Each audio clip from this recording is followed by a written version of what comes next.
Look at that, a little bit of Jurassic Joe. Aye, oh my.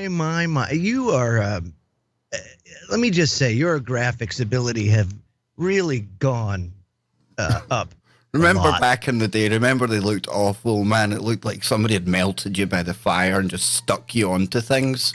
Oh, it was awful. You know, your face made me raise my game, Joe, because it's a face that was crafted for Photoshop, dude. So funny. How you doing, man? I'm doing all right, man. Good shit, good shit. Saturday night, and I'm feeling all right. This is the Joe Kerr stream, yes, Joe Yes, Baker. yes, Yeah, you will. definitely. See Christine in the chat there. We've got Justa in the chat. So, yeah, it's going to be another good one, dude. I do believe it will. Of course. I do believe it will. Are we discussing any desert activity tonight? Desert activity? Yes. I didn't know if you have any updates from contact in the desert. Oh, I'm not sure. I'll be watching the Skype. We'll find out if Ryan gets in touch with us. There might be some exposing of the blue chickens to be done. You never know, dude. You just never know. You know, I never thought Flat Earth would get the traction that it has. And then the blue chicken thing, jeez.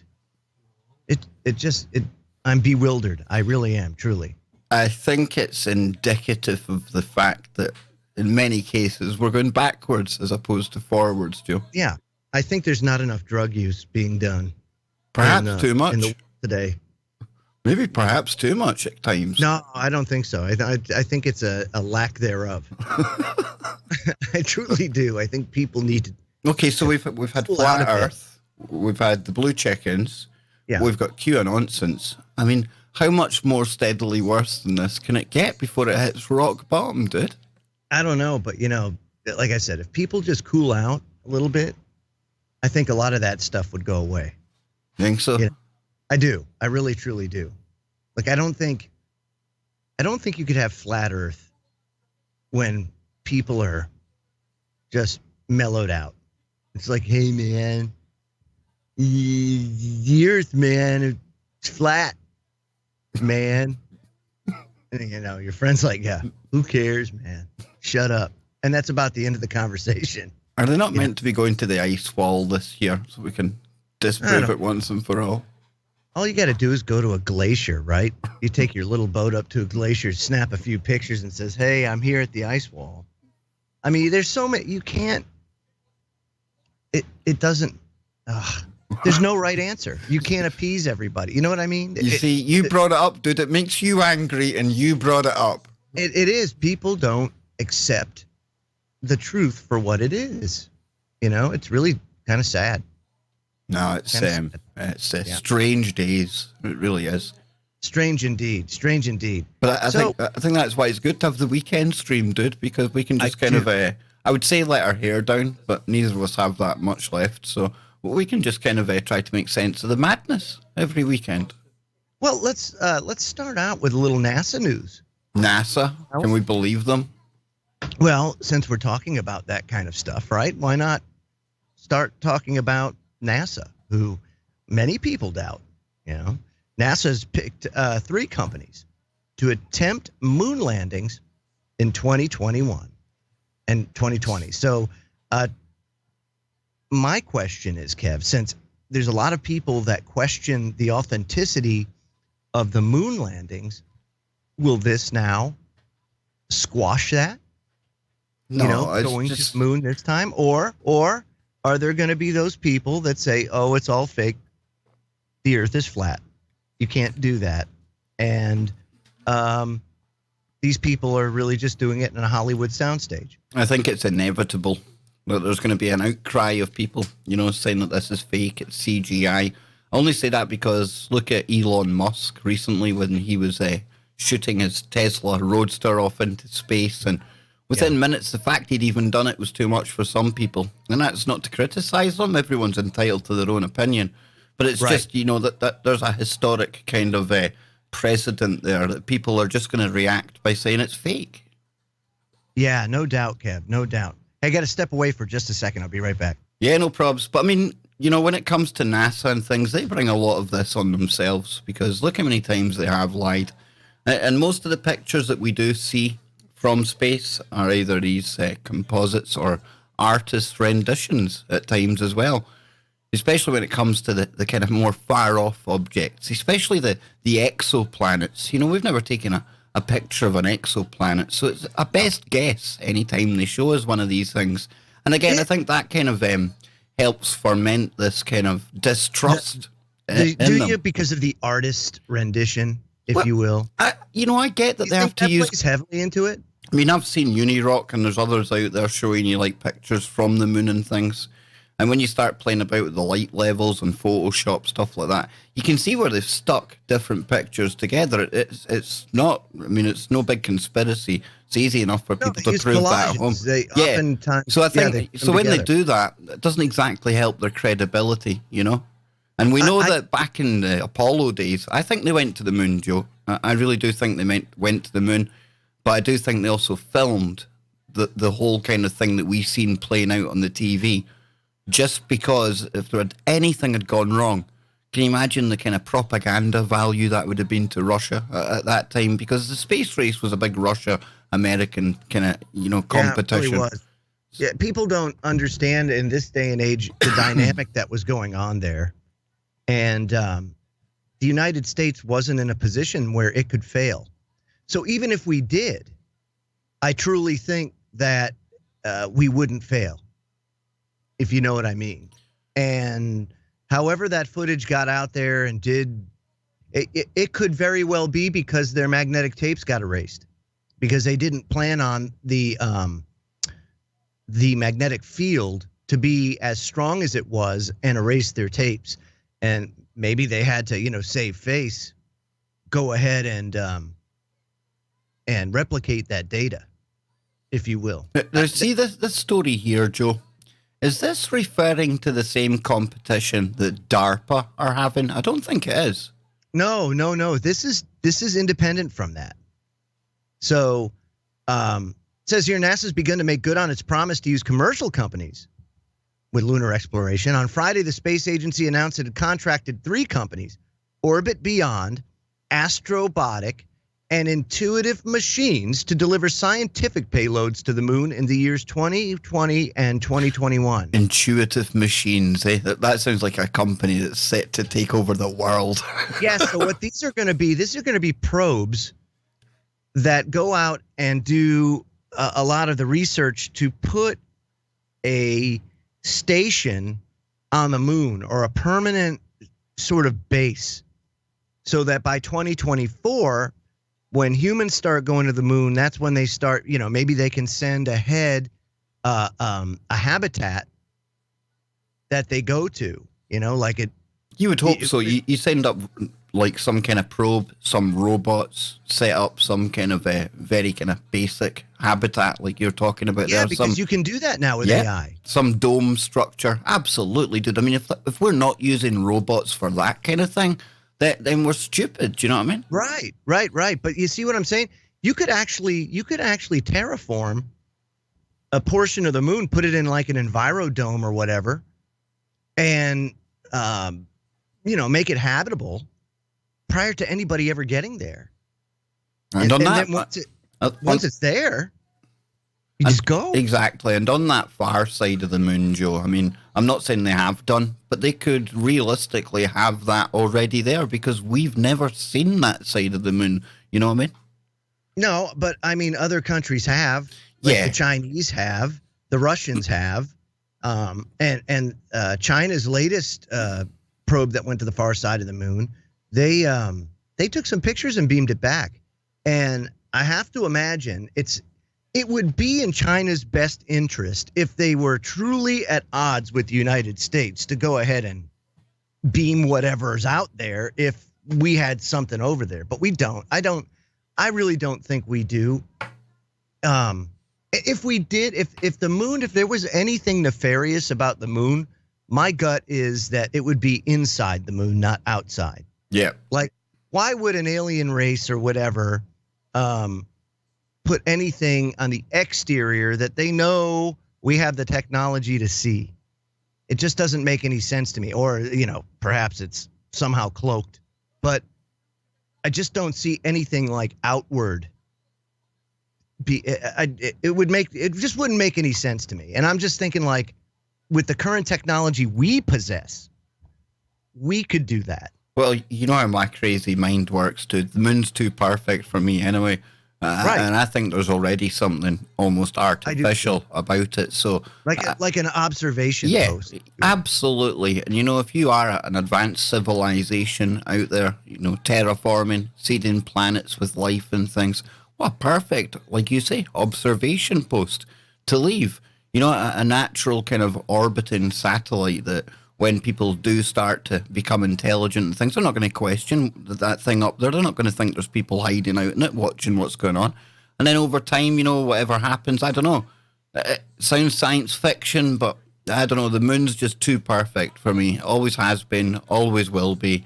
It's no biggie. You know, I'm not going to fall out with people if they think it's a crazy idea, but I don't know, dude. There's just something to it. It's like the Death Star, man. Well, that's the way I kind of look at it. And if you think about it, it's not really that hard to think, okay, we'll make a Death Star, if you will, and then we'll just coat it in dirt so that those pesky humans, when they look, they're just going to say, oh, well, you know, it's just a piece of rock that fell off our planet. and it's, you know, come on. Yes, it was an impact of planet Tiamat came and gave us our oceans. And then a perfect chunk broke off and became just the right size to cover the sun just so at certain times and also make it just perfect and habitable for organic life to just spring up. Yeah, that's exactly what happened. And aren't we like almost entering a new period here, Joe? Especially when it comes to space. You know, we talked about the Pentagon stuff recently. That they seem to be releasing information for whatever reason. But we see the Space Force. We're seeing stuff like this now. We see DARPA. You know, 3 companies, two of which are named. One still remaining very secret, very hush hush who that is. I'll be checking into that. I don't know why there's somebody remaining kind of secret for that, but it adds to this whole thing. It's like a new space race. I was watching a Omega rocket from Northrop Grumman the other day, and this was them testing their first stage, and it's going to be used for commercial and government satellites, putting them into orbit. We've seen the 60 satellites from Elon Musk. I tell you, dude, things are getting busy up in space. It's like I say, it's almost like we're entering a new period of time here, a new phase.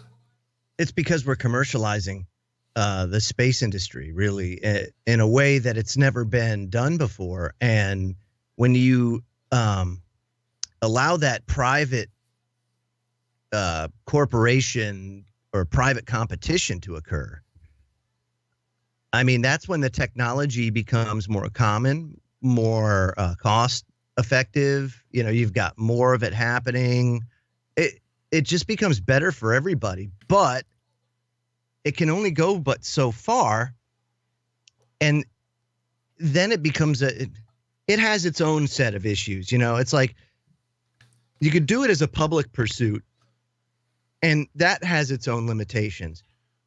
Whereas a private pursuit also has its own limitations. They're just different. It's really bizarre. That's why I think this public-private partnership that they're kind of doing between NASA and SpaceX and the United Defense, whatever the heck it is, space company, the one that's like Boeing and all these other guys. I don't know. I think that's where you kind of get the most advancement. But then again, you know, if you take a look at SpaceX and like Blue Origin and Virgin Galactic, they've been able to take a lot of the bureaucracy and red tape out of the process because it's only them. Yep. You know, so you can get farther faster because you're not tied down with a bunch of red tape. So, I mean, I still love the idea of Musk just getting out of here and going to Mars, dude. That's cool. Me too. Yeah. Me too. Yeah, and you got to wonder just how far along he really is. I mean, he had that setback with the engine. I think setbacks just make that man more determined. It does. It does. But well, any genius really, because the way that scientists view that is not a failure. It's just a way to learn not to do it. And he's different, We learned a lot by that. You know, I was listening to Joe Rogan again the other day, and he was talking about him. He was saying, you know, when Tesla Motors were kind of struggling there, and they were really working hard on things, 17 hours a day, he was like working in the factory, and then just like grabbing a pillow and sleeping on the floor, and then straight back up the next day, and straight back into getting his hands dirty with all the other engineers. That's kind of a different kind of a different level of genius, dude. You know, a hands-on kind of guy. But again, that's the way Edison was. Yeah. No, that's the way Tesla was. Yep. Those guys were really hands-on. See, in today's day and age, it's different, where somebody like that might be viewed as a severe micromanager, because the thought pattern of how you run a business has changed from the times of Edison and Tesla. But even so, there's a certain level of respect that is garnered when somebody like a Musk, who is a billionaire, doesn't have to do this, doesn't have to go get his hands dirty, is in there with everybody else, basically saying, I'm not going to ask you to do anything that I wouldn't do myself. Precisely. And when you have somebody like that in a position like that, it tends to garner a lot more respect, and people will go much farther for you than they would if you were just this uber elitist sitting in your ivory tower. Yeah, with your escape chute. Dividend every quarter. With your escape chute, like Mark Zuckerberg, you know. I can't believe that, dude. It's crazy, isn't it? It is. And I just don't understand, like, escape chute? How? Why? If things are that bad, and because now they're not in Palo Alto yet, right? Find out their address here, dude. I just want to know why you'd need an escape chute. I mean, what is he, in a high rise? It's from the boardroom. Another in says here, Apple, one hacker way, Facebook is. That's just it. It's deplorable to me. One Menlo Park, wherever that is. I'm just gonna Google Facebook. Yeah, wherever Menlo Park is, I think they're in there. I think it is. You think it's a high rise? No, I think it's Palo Alto, though. I'll get up the story again about the escape chute. Oh, it's not. It's not a high rise at all. As a matter of fact, it's only like 3 stories. He's got like a escape chute. Yeah, I'll get it up here, dude. Here we go. Oh my here. gosh. Unreal. It is there, look. Mark Zuckerberg has an escape chute in his office boardroom. Says Mark Zuckerberg has been revealed to have a panic chute in his office. Look at I love the picture. I know, I love allowing him to escape the boardroom if things get what Danny Dyer might refer to as a bit tasty. A hostile takeover. Not on my watch. Press the button. I tell you, he would need more than an escape chute if I was chasing him. I'm telling you, Joe. Wowzers, dude. Wowzers. Kev, that is just unbelievable. Yeah. I mean, these people it says here, just get this, right? Get this. Other precautions that emerged from an investigation by Business Insider include bulletproof glass walls in the conference room, which forms part of Zook's office, and a Praetorian Guard, a reference to the Roman Empire's personal bodyguard division, to take a bullet for Zuckerberg if he's attacked during a company meeting. Wow, dude. It gets that hostile there? Who knew, eh? But, dude, they're like a bunch of freaking computer weenies. Rumours of the escape chute have been circling for a while, but it appears to have been on a need-to-know basis, allowing for plausible deniability that there's a hole in the floor that leads to the parking garage. Zook already has been known to tape up his webcam. Yeah, good, exactly, because he knows the score. It is also said to have a 24-hour armed guard at home. I can't quite believe that. In case someone goes after him or his family. And it's I get that. Yeah, it's believed that the Bay Air mansion also have a panic room. Obviously, I think all of these big houses over a couple of million kind of dollars, they'll come with a panic room anyway. Yeah, so I have to imagine. Yeah.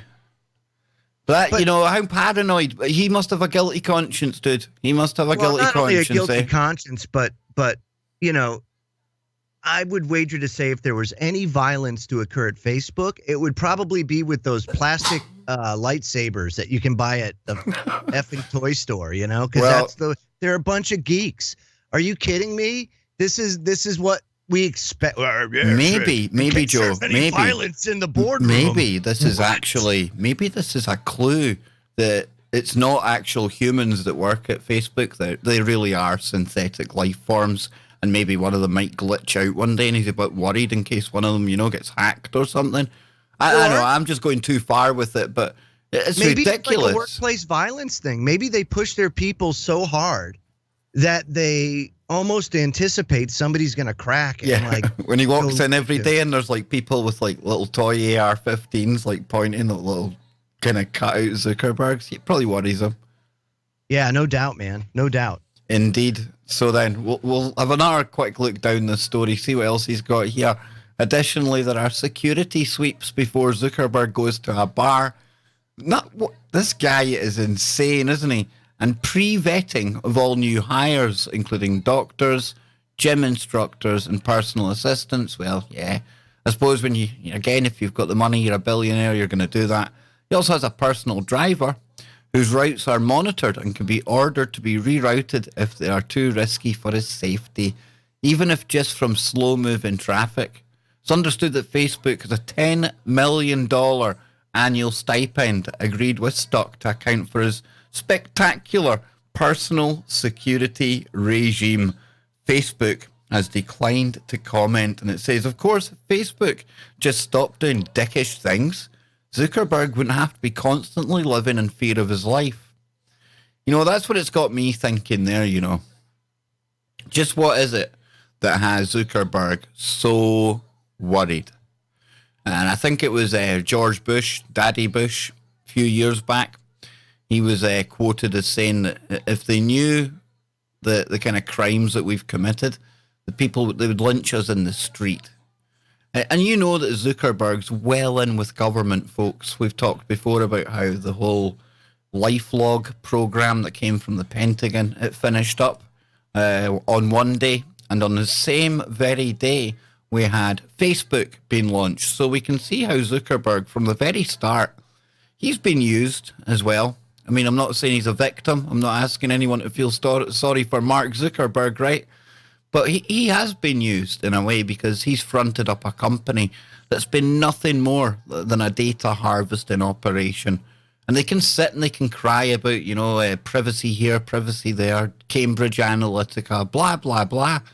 Because as we've been explaining for so long now, their whole business model isn't about selling ads on their website. I mean, how many times have you clicked an ad on Facebook? I can't remember ever clicking an ad on Facebook. It's all about making money on the back of the data that we willingly put on there every day.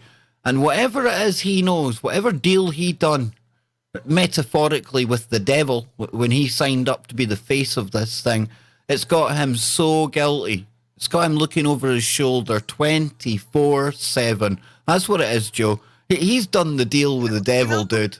I'll bet you he did. I'll bet you, who another guy that says that he did, and you can almost make the case for it because his music absolutely sucks ass. Bob Dylan. That guy is a freaking asshole, and his music sucks. And how the hell did he get so damn big? And he'll tell you straight up, he sold his soul to the devil. How many of them have said that, dude?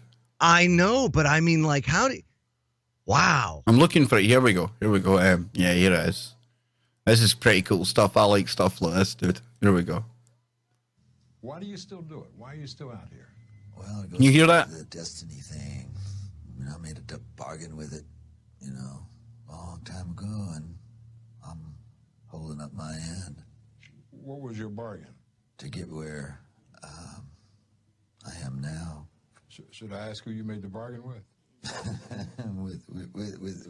with the chief commander. On this earth?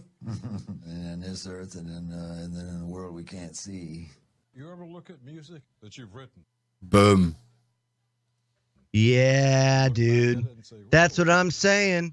That's what I'm saying. And Zuckerberg probably did the exact same thing.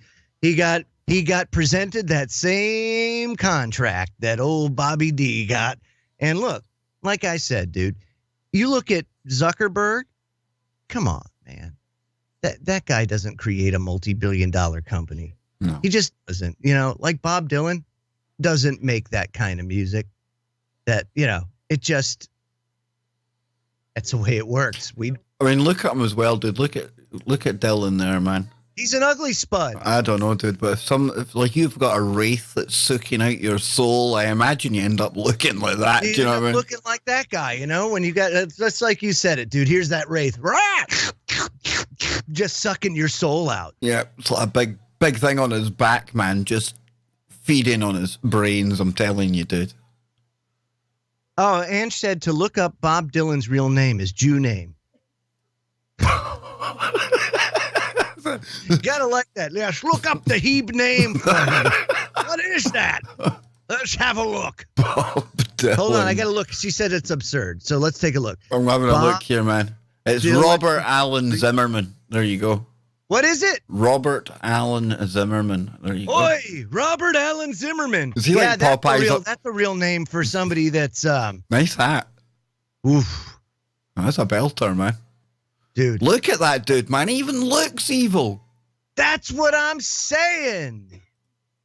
Whoa, man. Yeah, he's 78 now, but he looks like he's about 180. And why? It's because he was like embalmed about 50 years ago by the devil. Blah! But before we forget, folks, if you like the craziness that myself and Joe get up to, then you can join the channel down below. You get access to all the lovely, beautiful emojis. Okay, AOC's in there. Popeye, not so beautiful. You get a gay Alex Jones. You get a smoking Elon Musk. And being Scottish, there's also a Braveheart, yes. Mel Gibson, the most famous Australian Scotsman in the world, he is in there. So all you have to do is click the join button. There's a link in the description. Or you can use the super chats. It'll come up on the screen. Myself and Joe will try and shut up for 1 minute while it gets read out. And the links are in the description. And of course, remember, Google takes a big percentage of that. I didn't tell you that. But if you want to use the PayPal link, it's in the description as well. So who else is Ange wanting to shame in the background there, Joe, while we're at it? I don't know. Yeah, see, she's on a roll tonight. So She's on fire, man. Yeah, let's see. What else do we have in the grab bag? UK scientists create tiny shape-shifting surgeon robots that can make cuts from within the human body. Yeah, this is some crazy stuff right here, dude. Nutty. But hey, yet again, we have a technology that can do a lot of good, but it can also do a lot of bad too. Yeah, you see, this is the thing. It says here, tiny shape-shifting robots that can make precise cuts within the human body and one day replace surgeons are being developed here in Scotland, in Edinburgh. Us Scots, Joe, we really are. We're quite famous for inventing some big shit, dude. Television. I know. And then you guys speak in code so that we can never understand or steal your technology because we can't understand what you're saying. Even the technology can't understand what we're saying, That's freaking so funny. Yeah, I was showing Joe a funny video earlier on. It's just a comedy skit, and it's two Scottish guys in an elevator with a voice recognition kind of system. And because voice recognition systems, be they in an elevator, be it Alexa, be it Siri, for some reason, right, they just don't like the Scottish accent. They just don't like it at all. And things like 11, 7, things like that, it confuses things. I think we've got a nice accent, but algorithms don't. It's not that you don't have a nice accent. It just scrambles the algorithm up. Yeah, sends it potty, dude. But this is cool because I think this is the way all medicine's going to go eventually, Joe. We'll have nanobots coursing through our body. They'll be programmable, probably send out by Wi-Fi, bada bing, bada boom. Do you think it gets that far? As far as I would like to think so.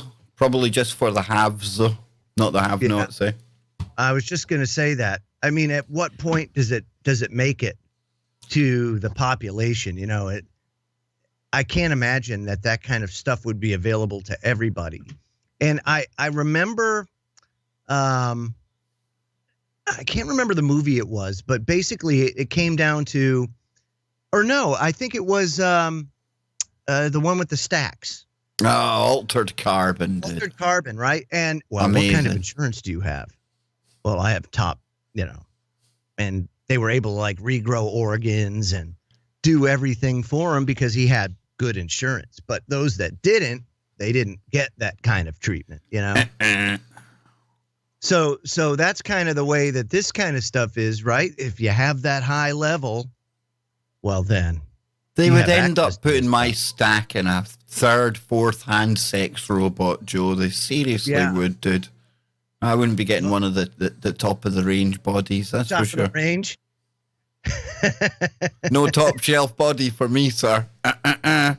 No, yeah, you'll be the one in like the 72-year-old freaking quadriplegic. I'll look like an old shoe. Well, an old shoe. They'll just plug me into a vajankle and away I go, man. A semi-intelligent vajankle. Oh gosh, no. Ching ching. Hey, speaking of that, over there, since we're talking about accents. Well, hang on. You don't often see this in the chat room, and I like this. It's from Lewis Cipher. Hopefully, we will be AI and human merged.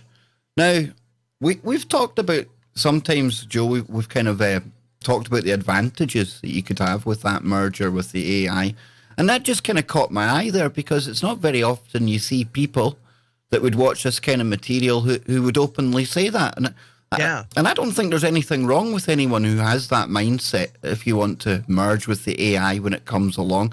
Free will, each to their own, And I think Lewis I just had to bring that up there, Joe, because that's quite encouraging to see, Yeah, the advantages, there are many, but of course it comes with disadvantages as well.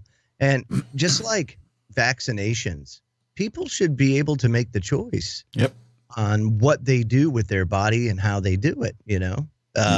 If we don't exercise our rights and free will, then they're going to exercise it for us. So it's best and if that's what you want to do, knock yourself out. But I don't think people should be vilified for not doing it either. No, exactly. Again, opt in, opt out. Totally up to the person themselves. Free will, dude. That's what it's all about for me. Yeah. Yeah, but I got to imagine that there'd be some pretty interesting technology that emerges, first with things that already exist, like, that Google Glass. Yep. And things that are not implanted, but kind of exterior. And then over time, you'll start to see them implanted, or even like, the contact lenses and things like that to give you that augmented reality type of experience. I think the contact lens, remember we looked at them before? I think that's a really viable way of going augmented, dude. You know what I mean? Yeah. Yep. Yeah. I'm just looking at the chat room. Somebody in there says it's John Krakow.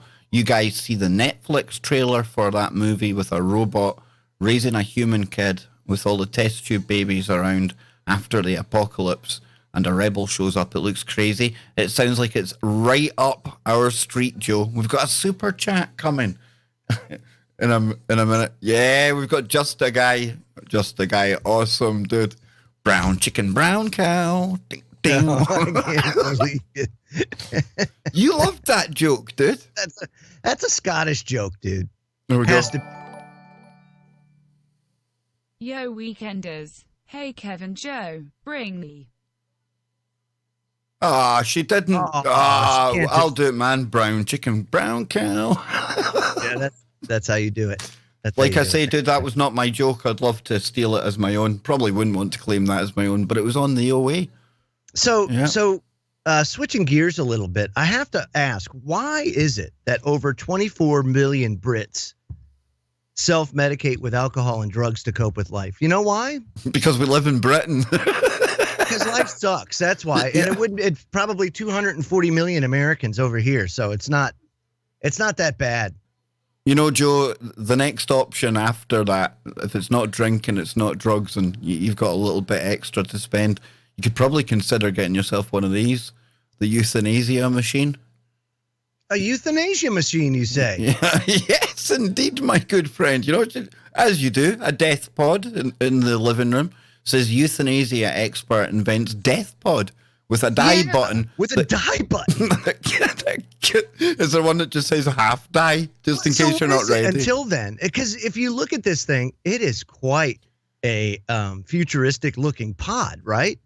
But does it sit as like an ornament in your living room or something like that until you use it? And then what if, you might have limited space. This thing doesn't look small.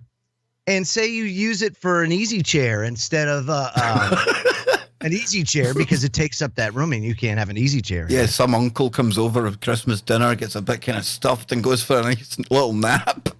Little nap that he doesn't wake up from. Yeah.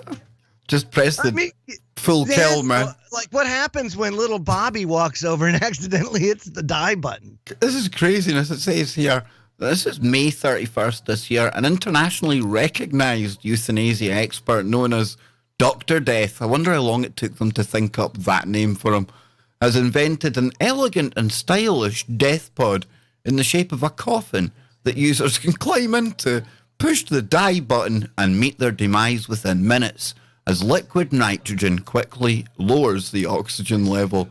The death pod is the brainchild of Philip Nitschke. He's the founder of the Exit International. What? A euthanasia company called Exit International. Exit International. That's nice. I guess they found a way instead of drink the Kool-Aid. An organization that promotes suicide. And folks, I'm not laughing about suicide here. I know I've got a sick sense of humor. No, but I do believe in the whole death with dignity thing. Yeah, and yeah. if people want to make it, they should be able to take their own life if they want to. Absolutely. I don't think the death pod's going to catch on anytime soon, personally. But, hey. No, if it's but your thing. If you have like a euthanasia center, it would. Yep. Which then people are going to say, Agenda 21. Whatever. Well, we've got. It just is. It's like abortion. You can provide a safe place for women to go and exercise their right to do with their body what they want. Well, or how about this you can then? make it illegal. You can make it illegal, and then they're going to resort to the hangers and the backdoor abortions and all that kind of stuff, and it gets dangerous and people die. It's the same thing with suicide. You can either allow people to do it in a safe way and die with dignity, or it gets real messy. And then you check out this, right? These companies, you've got Disney and Netflix, they're threatening to boycott Georgia, but will continue to work in countries where abortion is illegal. And this whole kind of virtue signaling, get woke, go broke kind of thing. Don't get me wrong, I don't think Netflix and Disney are going to go broke over this. But can they just stick to doing what they do, please? Like putting programs on. And Disney, once you clear up some of the dodgy history you've had with children and things like that, maybe then you can take your moral stance against states like Georgia, things like that. I'm just saying, keep your nose out of politics, do your thing. Just act, So there's a different side to this, though. And the side to it is HR, right? So if you're Disney and you do a lot of contract work or a lot of filming in states that have now made abortion illegal, you have a serious issue with some of your employees that may travel for you and stay in those places for months and years at a time, depending on what kind of work you've got going. It becomes an HR thing. And so they can make the choice to say, well, now you've made it illegal to get this procedure done in this state, and it makes it harder for us to retain our employees or to offer them services that we see as a company they should have, and they can't. Therefore, we're not going to do business in that state because it creates a problem for us.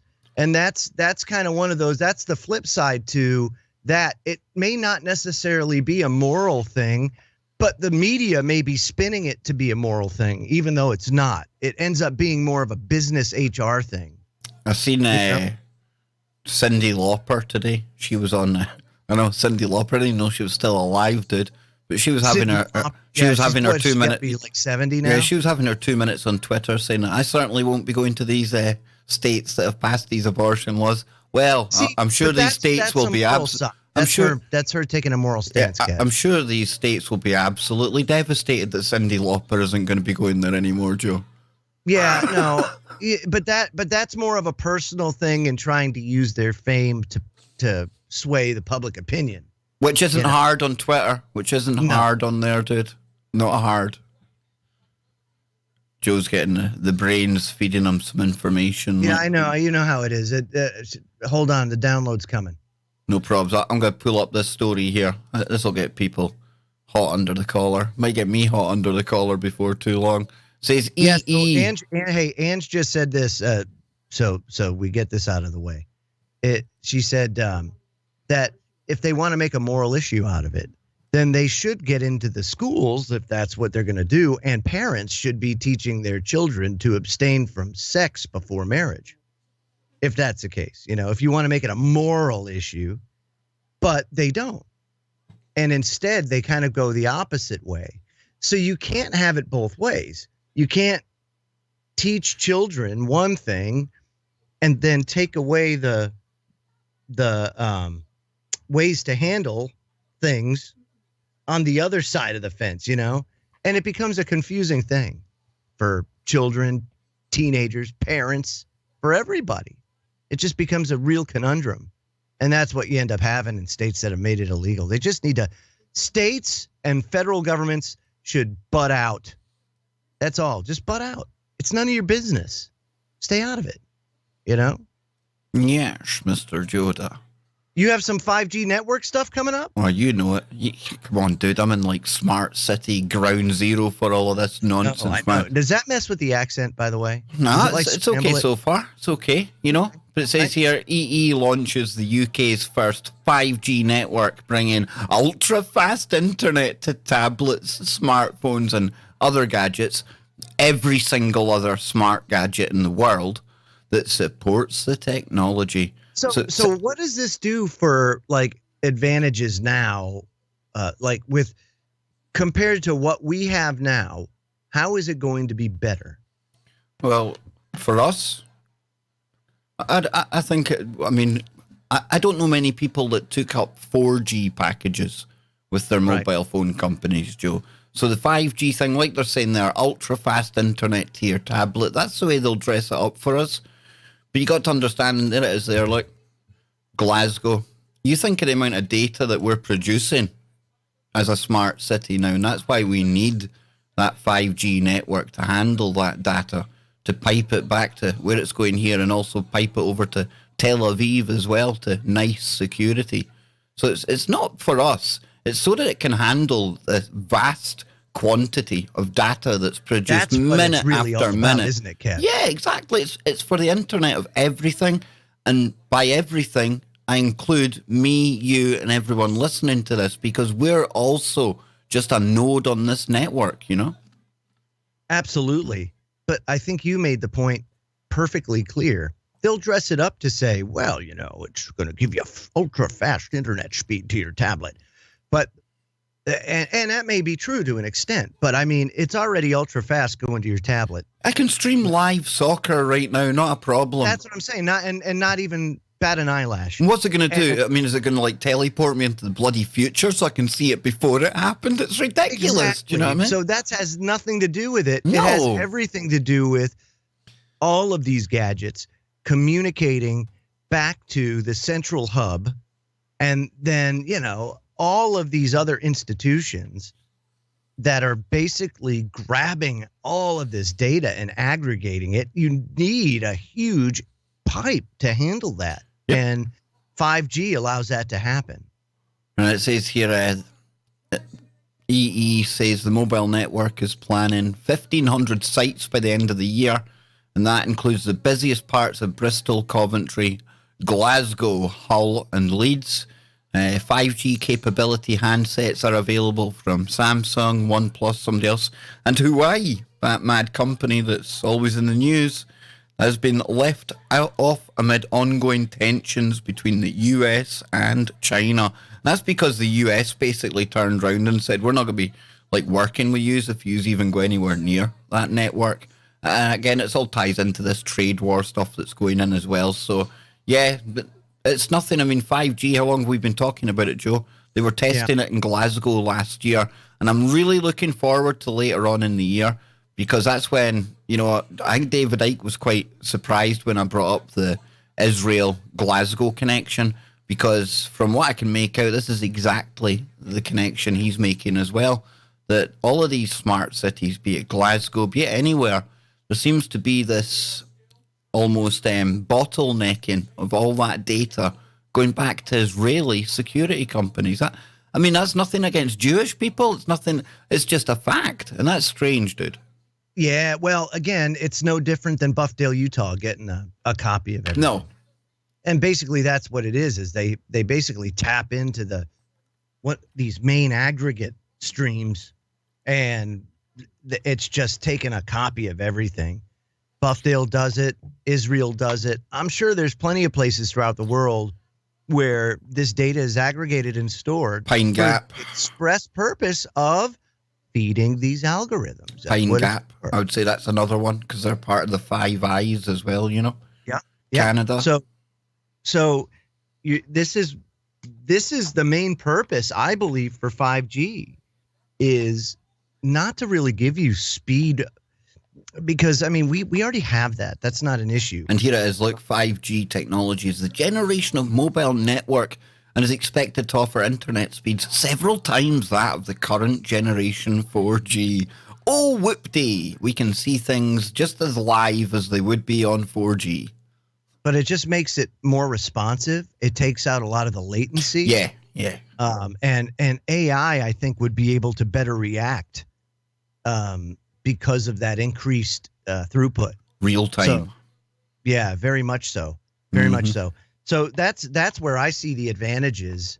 But for us to realize it on a personal level, I don't think so much. I don't think it's going to revolutionize our lives from that extent. But I do see the culture of convenience getting a big boost, because now everything will be connected. Everything, Yep. And with that, just like Facebook has admitted, there will be no privacy. There already is no privacy. No. They openly admit it. When you accept their terms of use, you basically, sign away your rights. Privacy has gone the way of the dodo, my friend.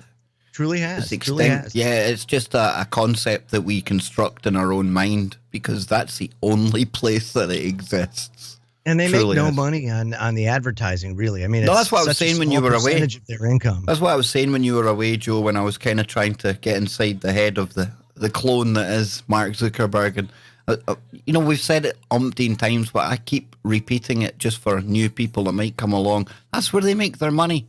Many times have you clicked an ad when you've been on Facebook, Joe? You just don't. You rarely click ads on Google. So you don't. That's why, we learned it in independent media a long time ago, when before Google ads and all that, you would sell ad packages for your website or your radio show. And a lot of that would have banners and everything associated. Well, we learned a long time ago that banner ads don't work. They just don't. No. They have like a 0.02% click-through rate. So, it's just, they're horrible. No one clicks banners anymore, and most ad blockers block them out anyway. There's a 90 kid in the chat room. He says, have you looked at the signal power of 5G? If you don't have a landline, just via wireless, it's maybe 20% better signal. I'm on a 5G router. Yep. That comes with the super fast smart city speed broadband, and I've never a problem. It's good signal. Yeah, but I'm what's getting wrong cooked. with my signal now? There's nothing wrong with my signal. No. I'm smiling because I know all of the dangers of it, and here I am sitting bathing in the damn thing, Joe.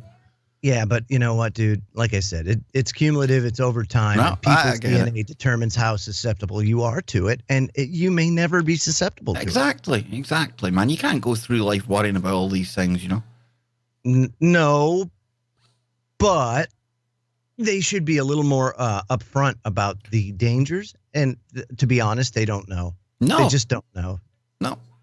And it's going to be, well, we're not going to spend all this money doing a study on it. And even if we'll just figure it out by ourselves as time goes on, you know? Even taking into account the time that military used it before it was ever commercialized, it's still not long enough to tell long-term effects, No, and with the military, and we used it extensively in the military for years and years, especially with SATCOM communication, your EHFs and your SHF transmitters and receivers. Those, you never get close to the transmitters or to the antennas because, they're away from the transmitters, and typically they're encased in a radome. So there was nobody ever having an SHF transceiver in their pocket or anything like that. It was always away. So this is kind of uncharted territory where you have that kind of frequency in a handheld portable device. You just wonder what the long-term health effects are going to be, which is no different than the health effects of other RF communication devices that we've had on our persons. Some of those studies that I've seen, though, where like people in sleep studies are actually sleeping with their hand in the position that they would hold their phone and things. That's crazy. And that makes me think there's a new season of Black Mirror starting soon, Joe. Oh, is that right? Yeah, and there looks like there's an episode. It's all about people, like their dependency on technology, stuff like that. And if anyone hasn't watched Black Mirror, it can be quite dark. And I think it's a good kind of... don't call it White Mirror. I think it's a good kind of warning, though.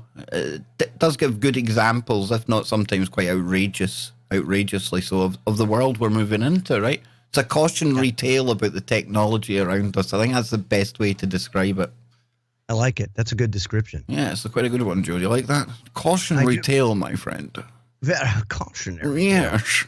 So what else we got, man? What else we got here? Mysterious flashes of light observed on the moon's surface. Uh-huh. You know what they call that, Kev? What do they call that, Joe? People are saying it's earthquakes on the moon. How can you have an earthquake on the moon? It's not the Earth, it's a moon. It's a moonquake. Moonquake. Yeah. If you're going to get, into the semantics like that, then I suppose. Yeah. Scientists don't know exactly how the phenomenon occurred on the moon, but it has attempted to explain them. The impact of a meteor, for example, should cause a brief glow. Such flashes could also occur when electrically charged particles of the solar wind react with moon dust. I mean,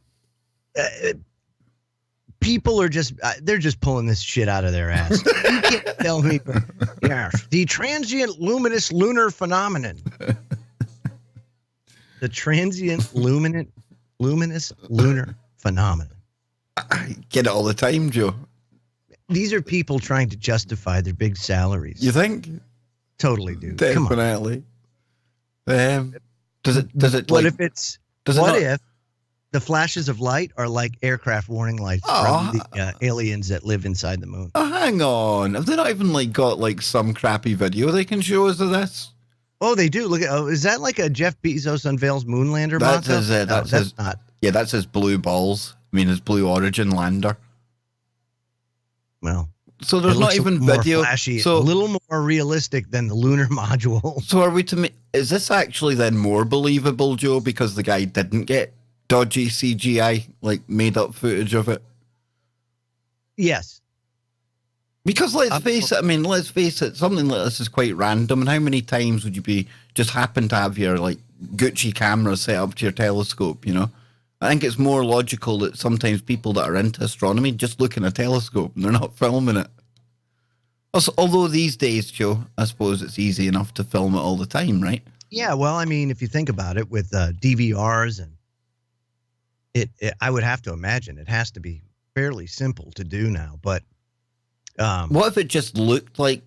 What if it was we've seen the satellites from Musk, right? I'm not saying it was them, but how does he know it was literally on the surface? I mean, could it just have been going across it? There's no way of gauging distance from the moon or from the Earth, right? It's just a bright light.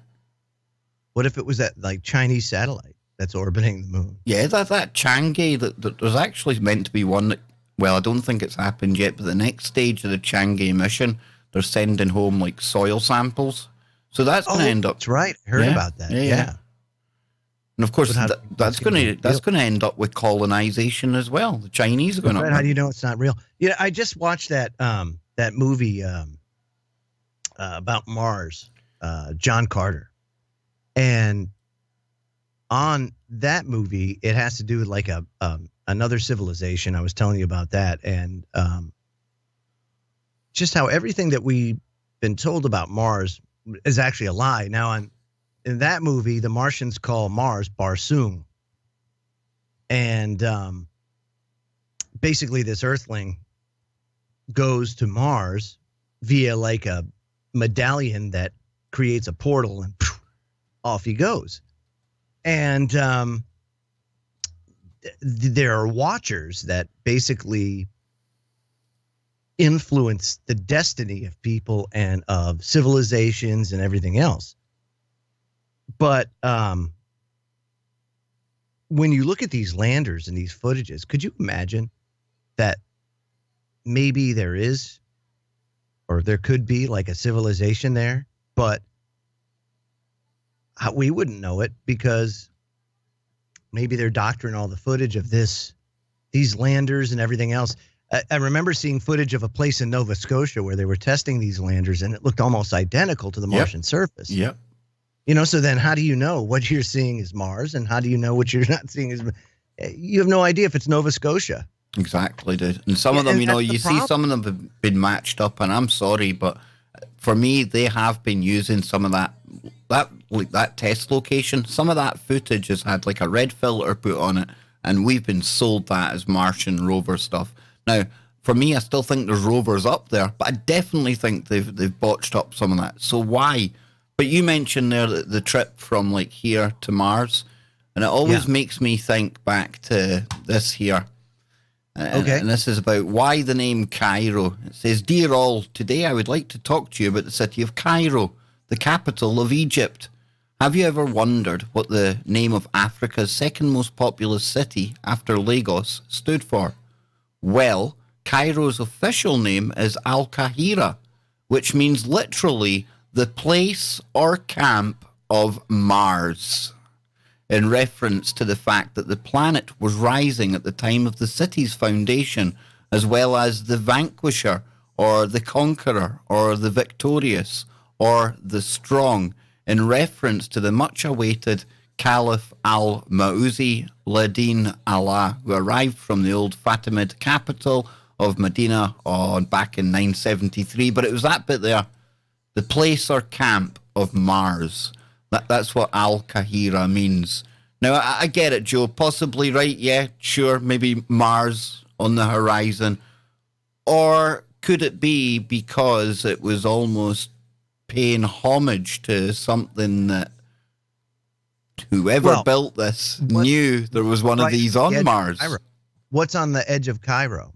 The Giza Plateau. Yes. And the Great Pyramids, which were built using celestial information, have to be because of the way that they're aligned so perfectly, and then placed so perfectly on the planet. You know, so do I think it's a coincidence? No, not at all. I think that there's significance to that name, to the fact that it's that place, and to the fact that they built the pyramids right there. I mean, there's Cairo and the Giza Plateau. I mean, it's right there. They're next to each other. How many pyramids or how many other structures are still underneath the sand? Because I think they've only scraped the surface there. I really do.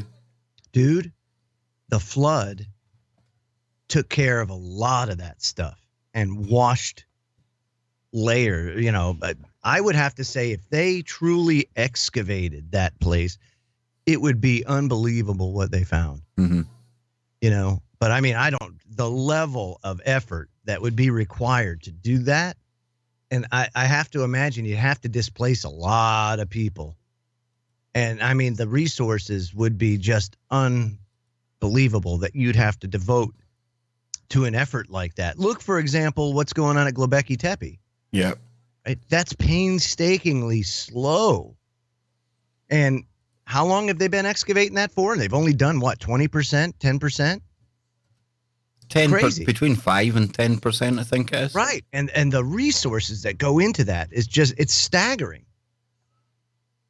That's you talk about people sitting on the ground with toothbrushes, you know, basically just wiping away the dirt slowly but surely, painstakingly slow, 5-gallon buckets at a time. This is the game changer, or just a game changer. Because, yeah, we're starting to unearth Göbekli Tepe, Joe, right? Cool, brilliant. Be amazing if we could figure out who built it, how they done it, why they buried it as well, and left it for, like, people to dig up years from when they done it. But think of all the other structures as well around the planet, you know, not just the Middle East and Turkey and things like that, but everything, you know. What got buried? What got buried in the flood? Think about that. The whole world basically got wiped out, clean slate. Yeah. What the hell is underneath all that sediment? And somebody's talking, just seen it in the chat room there, Mars had a huge scar from something on it. Yep. I mean, did something bombard into that? Did people leave there at one point? Was it green? Maybe. Was it lush like Earth? Who honestly knows, you know? I don't. But I do know that whatever we've been told is not the truth. Oh, Not absolutely. At all. Yeah. Not at all. Yeah, that's the crazy part. Yuck. I love this stuff, but man, look at this here. I mean, what the hell, dude? Fascinating. Absolutely fascinating. Big, big bird man. Like, I hope they weren't blue. Blue avian bird man. Oh, that's fantastic. And So- it's mad, dude.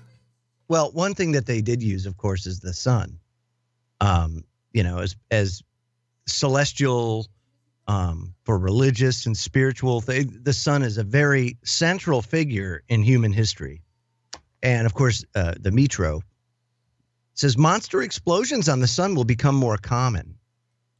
Solar cycles are cyclical. That's why it's a cycle. But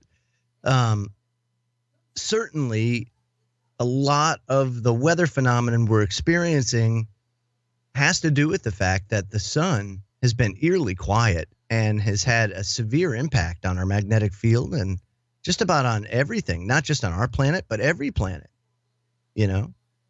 And it says here the sun will be rocked by an increased number of gigantic monster explosions in the coming years, NASA warned. Eruptions from the face of our star are called prominences and cause vast amount of superhot gas to shoot into space, often forming beautiful loops on the solar surface. The sun is about to reach a low point of activity called the solar minimum, when the number of flares and sunspots and flares are dramatically reduced. Climate change deniers are known to hail this stage of the sun's natural cycle as proof that global warming is a hoax, because solar minimums are known to cause cooler weather here on Earth. But sadly, the sun will spring back from its minimum after roughly 11 years, although this period of low activity has been known to continue for much longer. But when it happens, we're likely to see more and more ferocious explosions on the sun. There's a video there, Kev, for it too. Yeah, I was playing it there a minute ago. We can look at it again. It's just, again, it's like when I was talking about nuclear stuff, there's something within us. But watching this, the raw power, man. And our star is actually quite puny. It's quite weak. It's quite small compared to other stars out there. I don't know, dude. There's just something amazing, man. Amazing. It says, after our sun passes the current solar minimum, solar activity like eruptive prominences are expected to become more common. Now, here's the thing. As we've noted with prior 11-year cycles, they're getting successively weaker. And that's one of the reasons why a lot of researchers and a lot of scientists are thinking that we're headed towards one of the solar grand minimums and or like that pole flip reset type of scenarios. And also on top of that, Joe, and it was a few years ago, Cliff High, he was the first person I heard talking about this, and he was saying you got to really be careful because the sun, it's in natural cycles. We've got the sunspot cycle, but it's on its own life cycle as well. And he said, be careful when you start feeling almost like pins and needles when it's like pricking you, because that's a sign that the UV level's going up. And it's the last couple of years, really, even here in Scotland, I've noticed how that is the case. And you know me, Joe, I love sitting out the back. I love absolute sun worshipper. But I have noticed that my mum as well. She gets like prickly heat. So the sun is changing, and again, that could be the magnetic field as well, right? Because Of course, you know, sure. that's got to be playing into it. Or the atmosphere. You know, they say the atmosphere is thinning. Yep. And that all plays a part in it. It's more UV rays are getting through, and it's causing more damage. And interestingly enough, you know, you look at biblical prophecy, it speaks about in the end days, men will be scorched by searing heat. We'll have sores and boils on our skin. And you just wonder if that doesn't have something to do with, you know, the collapse of the magnetic field and or just increased exposure to cosmic rays, or maybe some technology induced illnesses like, say, Morgellons disease. That's a strange something one. like that. That's still a strange one, Morgellons, you know. Yeah, or binary weapons, where you have these, you know, delivery vehicles like vaccines or even chemtrails, and then you have that sort of activating event that activates it. I mean, there's all sorts of different technology that can induce illness or plague. Look at what's going on in Los Angeles, dude. Here we are, right? The United States. We're supposed to be first world. And they've got a typhus epidemic brewing and black plague potential. Yeah, I heard them talking about this. Because the trash heaps that they just won't get rid of. And it's causing, they said, rats the size of cats that are basically there, and they're living among the homeless. Of course, rats have fleas, and fleas bear typhus, and typhus, people get bit by the fleas that have typhus, and they get sick, and that's how plagues spread and these pandemics hit. And you would not expect that in the United States, but here we are, right? And how is that acceptable? So here we have intrusion by government, unbelievable levels in every sort of aspect of your life. But when they fail, hang on, Joe. Hang on. Oh. Hang on, Joe. I'll call you back quickly, right?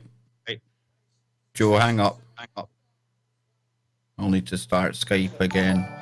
Hey, we got a super chat. I need to start Skype. Hashtag Hold on, boys. Hold on. 1919 Einstein White's cousin Elsa.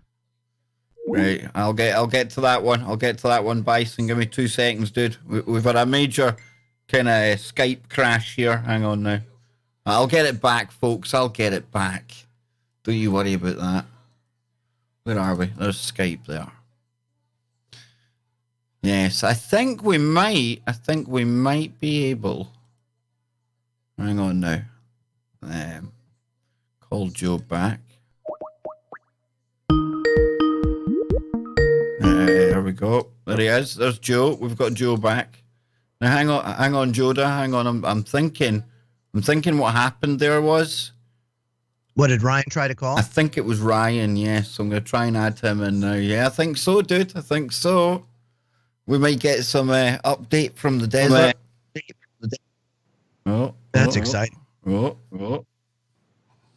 Here we go. Maybe. How bad did that mess your stream up? No, not too bad. There he is. There's Ryan there, dude. Hey guys, can you hear me? Mister, yeah. How you doing, man? Your screen, Kev. I'm doing great. My phone is so awful. If I touch the volume key, it ends the call. If I try to end the call, then it turns the volume up, so it's all messed up. So how's the contact in the desert going, man? It's great. I had to call into to the show, and I had to just talk to you guys for a few minutes. It's going great today. Yeah? Shane, hang on. I'll try and fix What do you got for highlights? What do you got for highlights, man? Well, I talked to Emery Smith today, one-on-one. I got like a 3-minute recorded conversation, and got a few, if you can believe what he's saying, I got a few inside details about how he's no longer a part of the Wilcock and Corey Good cabal. Oh, juicy.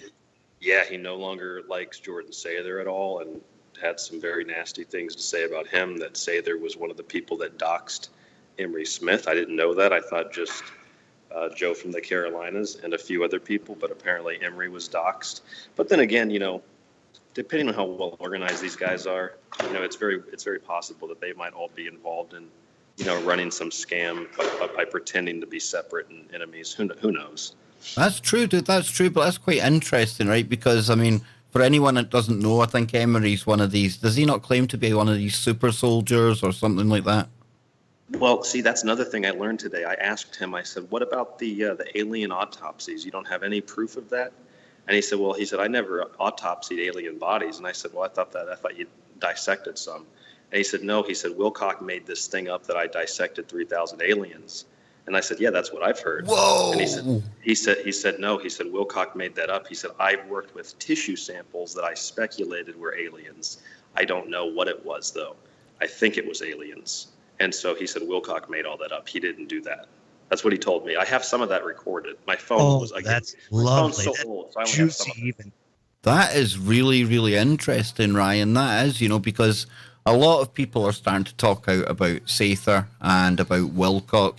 And I know a lot of the listeners right now, a lot of the viewers of this, we watch Unirock, and he covers this extensively as well. I've seen you with CW Chanter.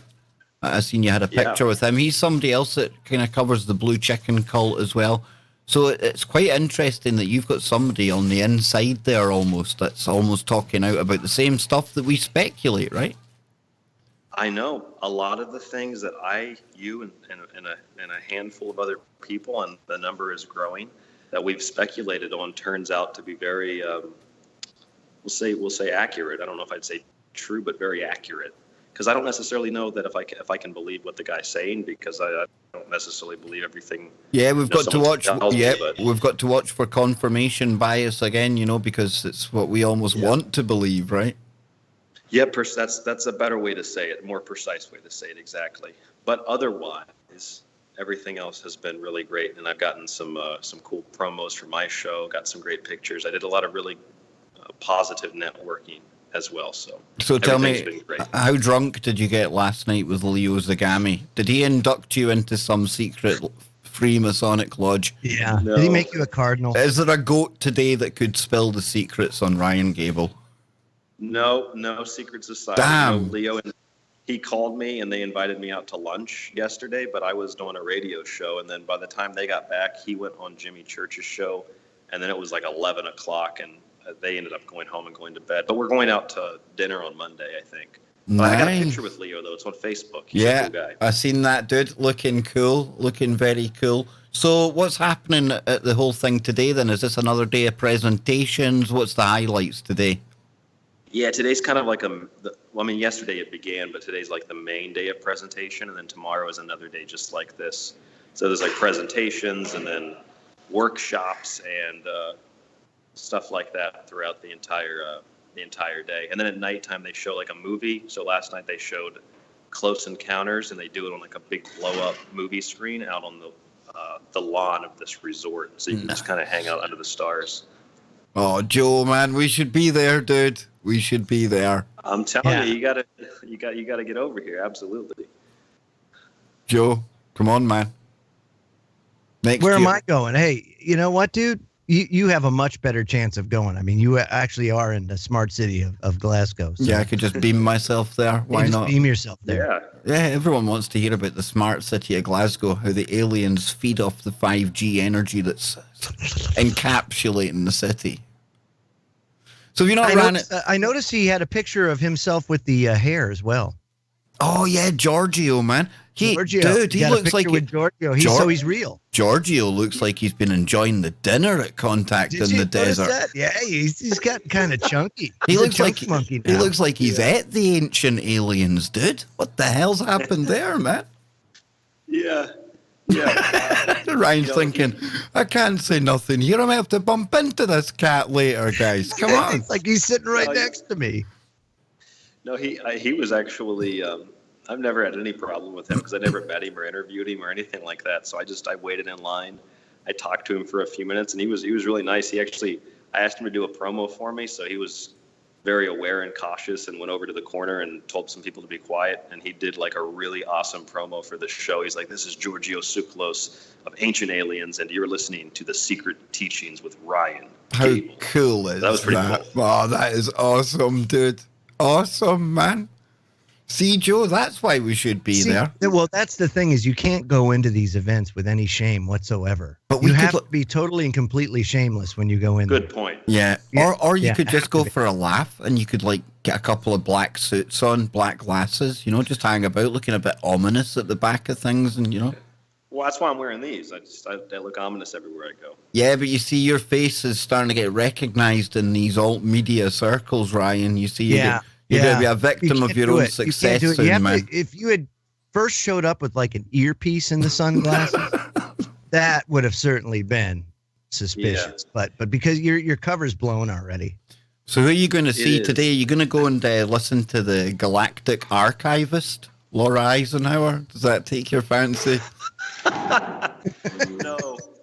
No, I saw her in the hallway. I've been meaning to try to like corner her and just ask her to tell me about the Dacinians or the Aquafarians, whatever water bottle alien race she was talking about in that video. I don't know if you guys know about that. She said that there's a race of aliens called the Aquafarians. Was that where Aquaman comes from? Possibly so. I could ask her that for you. Okay. They sound like a bunch of stoned mermaids. It sounds like the Hey, man, I'm Aquafarians then became the Aquafarian, man. Rastafarians of Yeah. the land dwellers. Did Bob Marley? Maybe it's like the Rastafarians. Did Bob Marley play to the Aquafarians? Yeah, man. Another question I have to ask her. I don't know. Telling you, dude, all the stuff. Again, you know me, I like to have a laugh at some of these characters, but I have never seen a lineup like that. I mean, there's nothing comes close to Contact in the Desert. Not from what I can tell anyway, Ryan. No, there's like Alien Con, but that's a relatively new thing, and that's more of like a Hollywood celebrity thing where like William Shatner and other people go. Like it's almost like a Star Trek convention. The Shatner goes? Dude, Joe, that's where we need to go, man.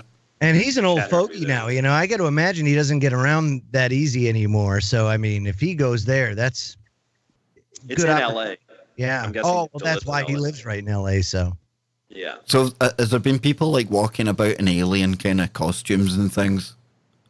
You know, that's a great question, and I was just talking to somebody about that. I have not seen the crazy costumes and strippers. I guess I could call them people that are wearing basically no clothes. I haven't seen much of that this year. I've seen a few people who have just some like, you know, fun outfits on just for fun, but nobody that's like really like last year. I told you about that woman that walked around last year who was dressed supposedly like a shaman. Yeah. But she looked more like she was on a Playboy spread, and she had a stick and she would beat it on the ground and would just yell hut hut hut hut hut. Now, that's different. That there would be, ooh, that's Dude, a I good was act waiting. there, Kev.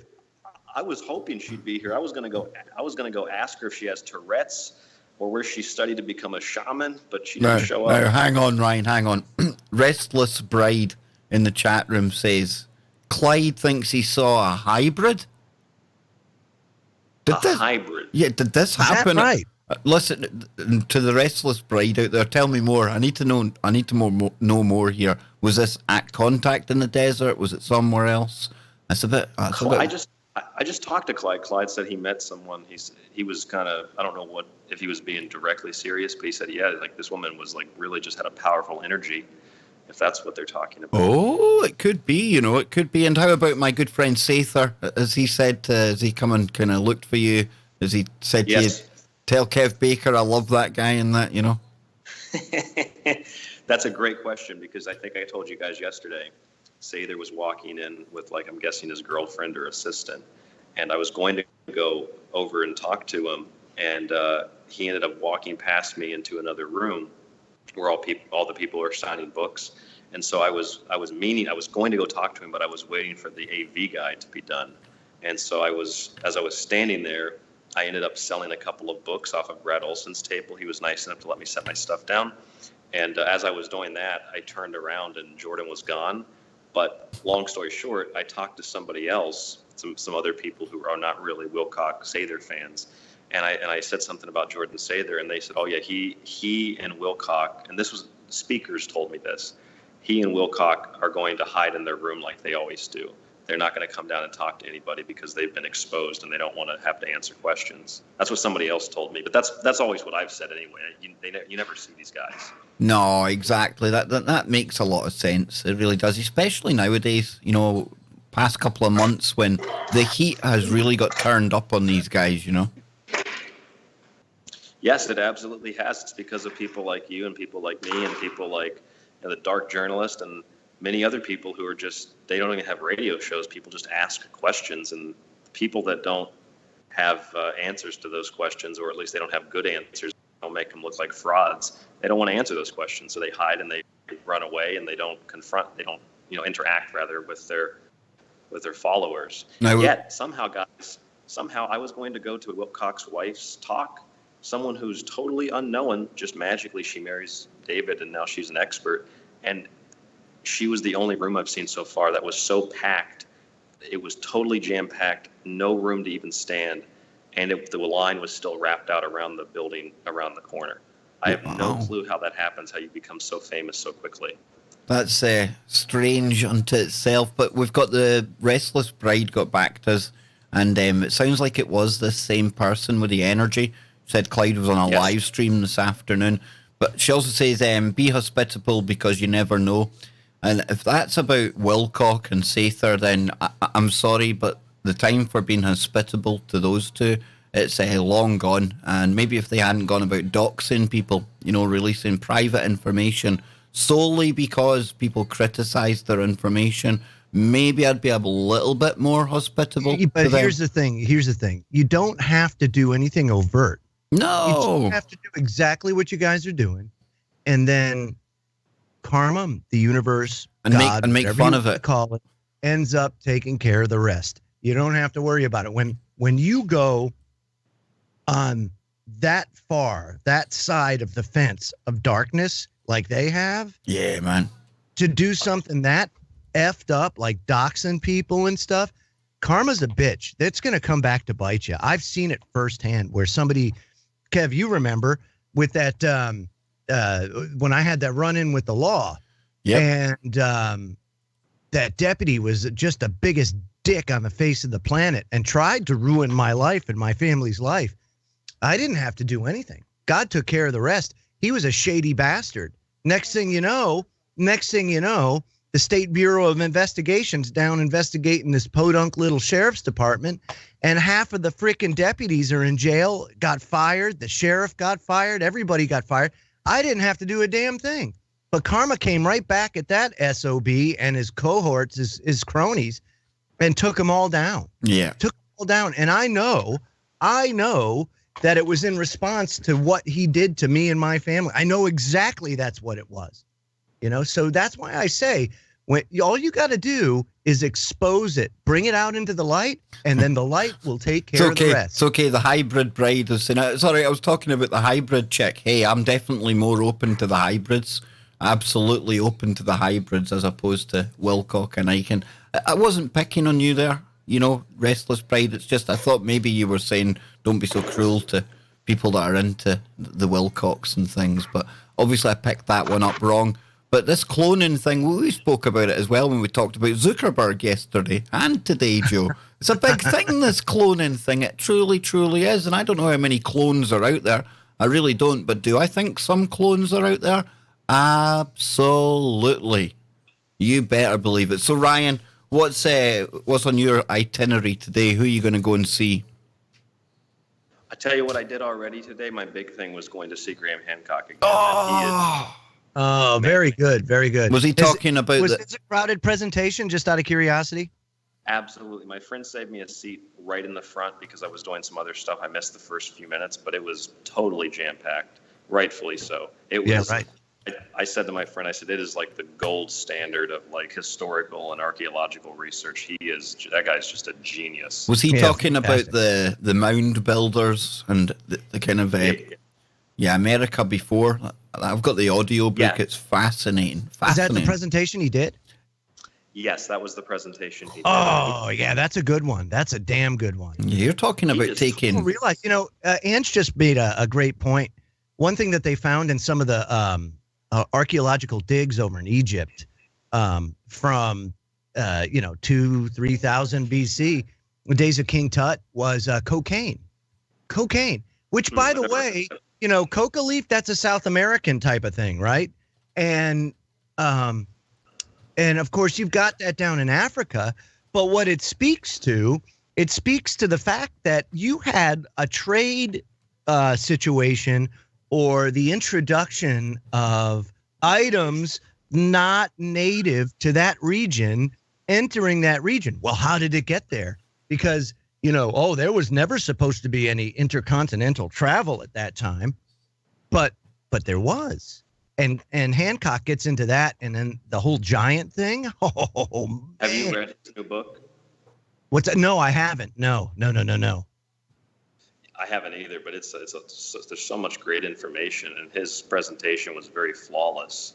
And the great thing about like just presenting something as a researcher is that all you have to do is present details and facts, and then weave it all together. It's not like a story that you're telling like some of these other people who just claim things. Yeah, see, that's where they err, Ryan, is they try to create the picture instead of giving you like the landmarks and then letting you create the picture in your head. And that, I think that's the really good presenters and the really good researchers do exactly what you say. They give you the facts, they give you the relevant data, and then you make up your own mind. The listener actually goes ahead and makes up their own mind. They create the picture in their head.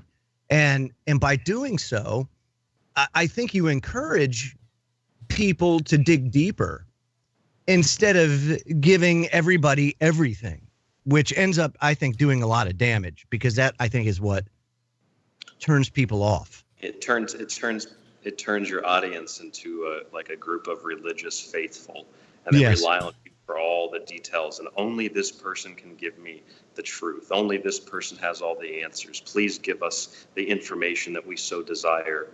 And it's not like that with people that are just researchers. They just present the information. Like, I don't know, everybody, I don't go to a ton of talks because I've either heard things before or I know people. But like I went to Clyde and I went to Dr. Lynn Katai on the Phoenix Lights, and I've learned things by going to different presentations, even people that I know really well. And everybody is just so cool and relaxed and chilled out, and hey, let's take a picture. I mean, that's what they're here for. But these guys that they literally hide. They hide and don't want anything to do with the people that have made them very wealthy and famous. That alone is questionable, and there's something highly suspicious about that. I mean, even people, I was surprised even Emery Smith was walking around, and that though he was surprised, I think, when I first started asking him questions, he stood there and had no problem answering the questions. So, I mean, I don't have really much respect for many of the people in that group, even though he's not in that group anymore. But I gained maybe like a tiny bit of respect for him, because at least he stood there and looked me in the eye and answered the questions, whether or not. You see, Ryan, there's almost like you say, there's a group, and it's almost like there's specific subjects that would get you put in with the kind of Wilcock good camp, your super soldiers, inside kind of whistleblowers, stuff like that. And I'm not going to give any names away, but the one that I spoke to had said to me, they wouldn't say anything on air, because talking out on air would be enough for them not probably to get invited to a contact in the desert again, to some other kind of conference as well. Almost like they'd be blackballed just because they're not going along. And it wasn't even so much that they were criticising the information of the Wilcox or anyone else out there. Just the mere fact that if they were to not go along with it, that would be enough to see them blackballed. And that should be worrying for anyone as well. That should make people think, well, what's going on there, That's a really great point, Kev. And actually, I know that this is sponsored by Gaia, and it's sponsored by Longevity, and then there's like another major sponsor, and then there are some other minor sponsors. But the thing is that there's such like a rift within I don't know what you'd call it. People call alternative research, paranormal. This is like a UFO conference, so they call it ufology, It's the whatever. conspindustry, Ryan. It's the conspindustry. Conspindustry. The conspindustry, did you say? Conspiratorial industrial complex, Yep. as you said. I like that. That's nice. There's such a divide, but the divide is not down the middle like I thought it was. It's more like a 90-10 divide. It's like 90% of the people are just cool and doing their own thing, and then there's 10%. And that 10%, if you will, just using a random statistic, that 10% group, that very small group, they're the ones that, though they've done things like doxing and they are known liars, they have major financial support. So since they have major financial support, Hooger here beats. they are. Well, you won't find Hooger beats at that conference, Joe. Son of a gun. Well, where's Scott Waring? He should be at that conference. No, he should not be at any conference. He should be locked But up he's in that the guy. He's that guy, dude. He's that one. He's, that's what I'm saying. That Ryan made a great point, and I think he's spot on.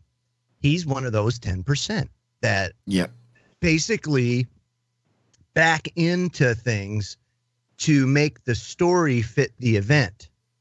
You know what I mean? Vice the other way around. Yeah. And they do it for clicks, and they do it for money, and they take advantage of people. And that's exactly what Ryan's talking about, that little faction there.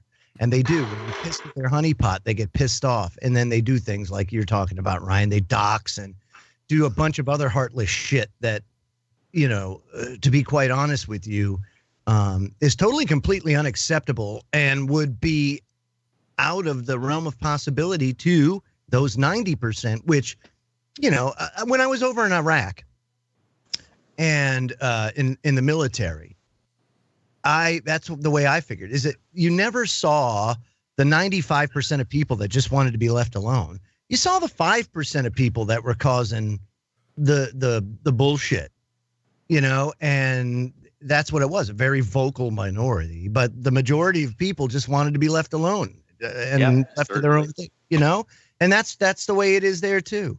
But you've got those assholes that ruin it for everybody, and that's what you've got there. I would imagine that if this is speculation, I have no clue. Oh yeah, that's what we do here. Yeah, well, all the speculation, that things that we've speculated on together and separately, it's all been mostly accurate. But I was going to say that this is speculatory, but I would imagine that if Gaia didn't fund a lot of this, I don't know if those guys would even be here, because it's only that funding that gets them here as the featured speakers. Probably not. I would have to probably say probably. Yeah, I'd agree with you as well. Just a thought. But I do have something else to share with you. And I'm not a marketing person, so I could market this and be like, ooh, I got great inside information I can give you during my show when you listen. Screw that. Information is information. I'll break it right here on the Kev Baker Show. Here's what I was told. And I have an audio recording of this. I got to clean up, and I'm going to play it. I played it on my show. Emery Smith told me, for what it's worth, I don't know if it's true or if it's not true, but here's what he told me. He said that David Wilcock and Jordan Sather.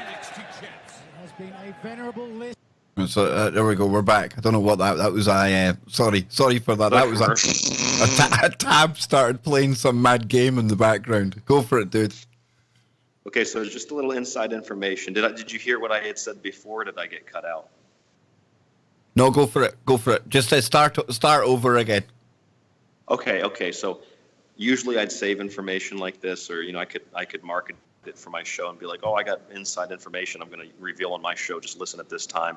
I don't care about that. I'll just tell you right now, exclusively here with you guys.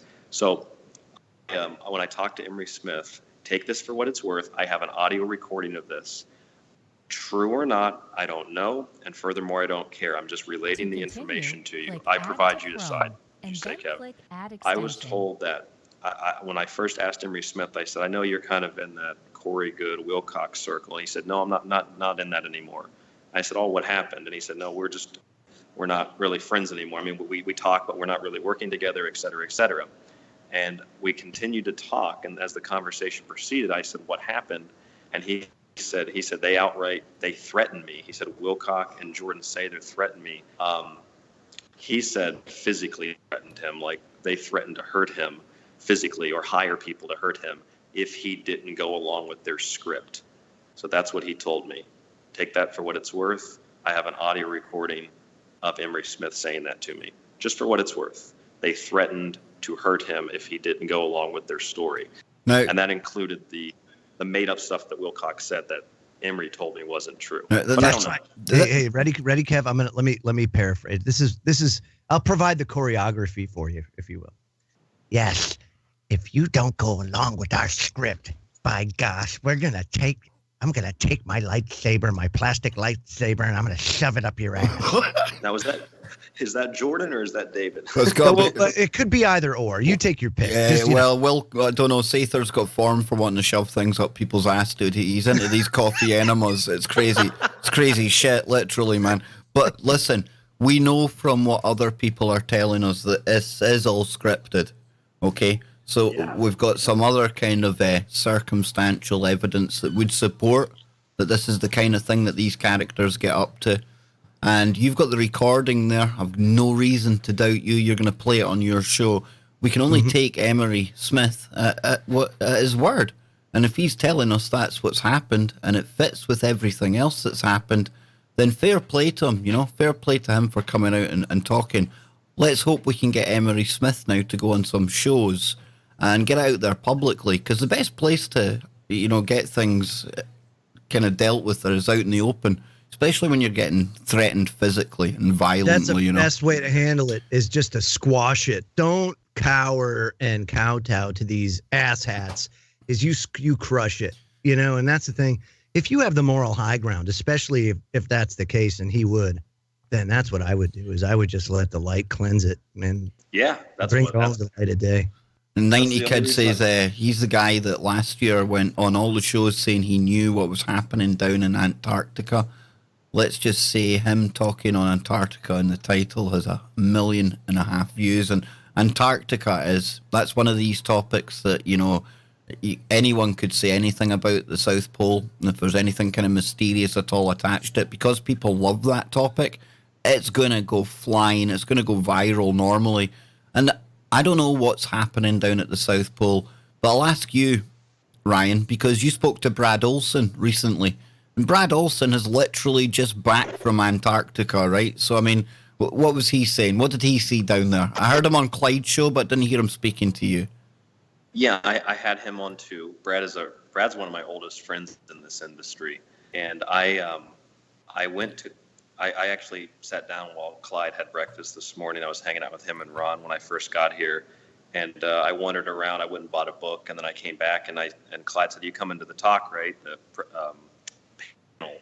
And I said, "Yeah, I'm going to come, but I'm going to hang out a little bit, then go to see Brad's talk," because usually I go to Brad for a little bit, then I leave, because I've heard Brad talk, you know, officially and unofficially so many times. I know what he's going to say. But this presentation, I really wanted to go listen to all of it because I didn't know everything he was going to say. Most of it was about Antarctica. And he had told me on his show, or my show when I had him on, that he split his talk in half now. And I said, "What do you mean you split it?" And he said, "Well, now when I do my talk, part of it I tell people this information is pure speculative."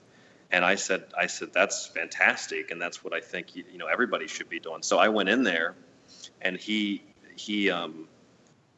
saw me in the back, and he said, "I want to point out that my friend Ryan is standing in the back, and I want to make everybody aware that this." Hang on, Ryan. Hang on. Hold on a second. Just got back. Wilcock. Brown chicken, brown cow. Brown chicken, brown cow. Love it, man. Love it. Love it. Sorry, Ryan. That was our wonderful audience out there. Just a guy. And Bison, I'm going to pull up your super chat in a little bit. I remember you'd sent one as well. So, yeah, Ryan, before we got not rudely interrupted, hysterically interrupted by brown chicken, brown cow, do continue, sir. Yeah, no, I'm laughing. I love it. I love it. But tell me, let me interrupt you. Any talk of my favourite 17th letter of the alphabet at contact in the desert? Has it been a quantact in the desert? Quantact. No. Well, okay, I'll tell you two things. So Brad mentioned, he showed the picture of the UFO and ice, and said, I went back and watched this video that my friend Ryan, he pointed to me, my friend Ryan showed me, and he said, "This photograph is definitely from a movie." He said, this isn't real. So he pointed that out to the audience, and the fact that a lot of people now are looking at things very speculatively is a really, really positive sign. Hold on one second. Where are you trying to get to? You're good? Okay. Just making sure. And you see, the thing is, right? The thing is, because let's face it, we've seen the head of the Russian Orthodox Church go down there. Big rubbery face John Kerry, he went down there. We had Buzz Aldrin going down to the South Pole. And these are people that we know about. I mean, there might have been a whole heap of other high-level dignitaries that we didn't get told about. So there is something down there. And that's what really annoys me, because we're no closer to the truth. We get further and further away, the more bullshit that comes out. You don't get it. It has nothing to do with them going down there for some sort of secret event, Kevin. It had everything to do. It was a USO charity fundraiser for everybody down there, and that's all it was. It had nothing to do. Buzz Aldrin was just tap dancing down there. He's doing like a little vaudeville act. I mean, come on. How Buzz Aldrin's not... That guy's senile. What's he going down there for? Well, that looks a lot like the monolith I saw on the moons of Mars. Yes. Get out of here. Oh, Joe. Sorry. I had to pause there for a second. Eric Von Daniken walked by. Oh, listen to Big Von Daniken, Yeah, you can't hear. You can't hear Joe Joseph. Jesus. What the hell? His brain will melt. I got to go in just a moment here, guys. No probs. We're about done here anyway. Listen, Ryan, you have been spectacular both last night and you've tonight. caused so much hate and discontent, I'm sure, when this goes out on YouTube. And this is going to be great. I can't wait for the mushroom cloud to show up. Dude, listen. Once you've aired that audio on your show, may I please be the first host to have you over on my show to play it again, because I know so many people that this is going to be just dynamite information for them. Oh, soak in the fire. We can add another page to the dossier of evidence against these people, you know. It's not a Russian dossier. It's a quassier.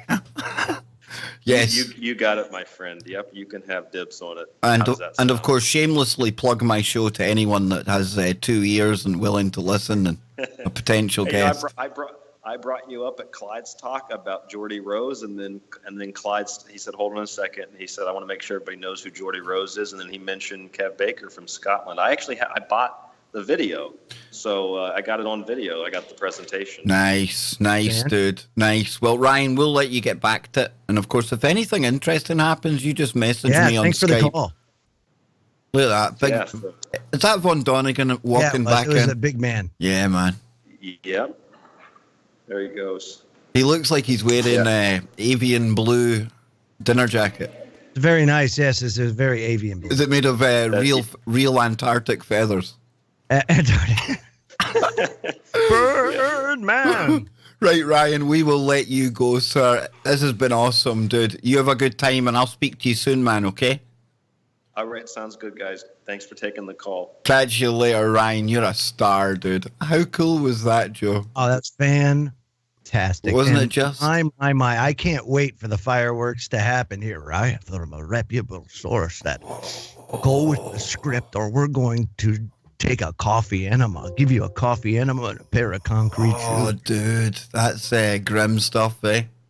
Mm-hmm. But that, I mean, it's just, listen, there's a big kind of part of this whole conspindustry stuff like that that's gone like this. And, you know, I would love nothing more than to sit and just do what myself and Joe do best. You know, just shoot through some stories, have a laugh, you know. But these characters, these ones in particular, if we don't root them out, then we're just going to see more and more and more and more. And not, you know, people like ourselves here watching this, all of you out there, it gets to the point where what's the point, you know? Because it just becomes ridiculous, Joe. It becomes utterly ridiculous. People like this have come and gone in the 15 or so years that I've been doing this kind of stuff. And if you don't call a spade when it needs to be called, you're absolutely right. You just get inundated with this, and it gives the powers that shouldn't be just that much more ammo to lock down, to hunker down, to police, to do all the censorship, to do all the BS that you see today, it's all because of asshats like Will Cox and his cronies.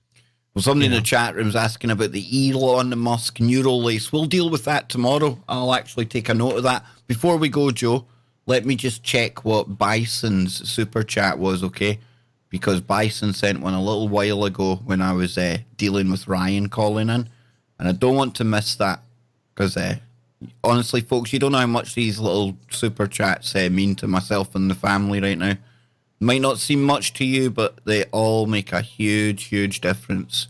Okay, I can't find it there, but I know where to find it. It's okay, folks. Stand by. So what's your plan for the rest of the evening, Joe? Wait for the fallout. I don't know, Kev. Somebody might be getting doxxed in Glasgow. I'll probably did, but how can you dox a guy who calls himself by his own name on his show? I know, it's kind of that's the problem. I mean, like okay, they could give my phone number out. That's cool. I like to talk to people. I'll sit and chat to lovers, haters. It's all good. If you don't stop, we're going to kill you. Oh, okay. Take a number. Thank you. Right, hang on. Live streaming. We're almost there. I'll find out what this super chat was. See, Joe. See. The audience means everything to us. We can't let this go. No, I know. That's right. It was DJ Bison. He says, today, 1919, Einstein weds his cousin, Elsa. #Woobit. I didn't know that. I honestly. You didn't know that? No, I did not know that. Yeah, he married his cousin. Dang. Yeah, he actually divorced his wife and married his cousin. Holy shimoly, man. He had a family. And spooky action at a family distance. Einstein had a family, and there was some distance between them. He went to university to teach, and while he was gone, he had an affinity for his cousin and left his wife and kids and married his cousin. Whoa, spooky, creepy action at the family level. Yeah. Damn, dude.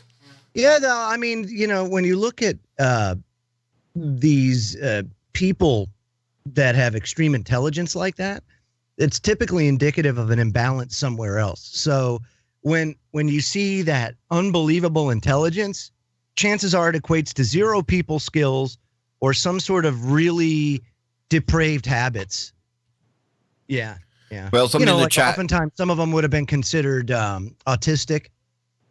Back in that day, there was no autism, but they were certainly. I'll bet you Einstein and absolutely genius level. Yeah, they're all batshit crazy in the eyes. Tesla. Oh yeah, absolutely, batshit crazy, but brilliant.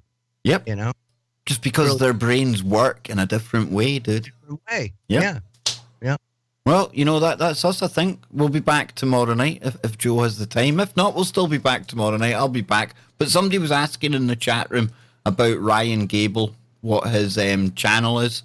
It is thesecretteachings.info.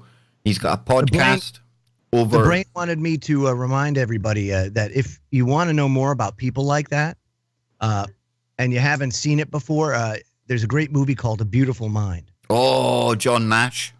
Yeah. And brilliant. check that out. Brilliant. Yeah, great illustration of somebody. Is that not Russell Crowe that plays that? Yeah. Oh, what an actor, man. Great stuff. Yeah, it was a real good movie. Yeah, big time. So is that us, dude? Are we hot to trot? That's it. We're done. We are. We're out of here. So, folks, thanks for tuning in today. And if you see Uni streaming or anyone like that, you can let him know the latest episode that's about to be coming, the Moab in the SSP Blue Chicken debacle. Yes, indeed. Or is it the Moar, the mother of all recordings? Yes, the mother of all recordings. Folks, It's been brilliant. It wouldn't be even worth our while, hanging out like this without all of you out there. It means the world to us. And, of course, we usually feed off some of the comments in the chat room as well. That's why we invite you all back tomorrow. If you like what you see, and you want to support the stream, I'm not going to save the world. We don't have any Antarctic whistleblowers or anything like that. I don't have any government insiders hiding under my desk. What you see is what you get, and I tell you, it is absolutely appreciated. So from myself and Joe to all of you out there, we will bid you farewell.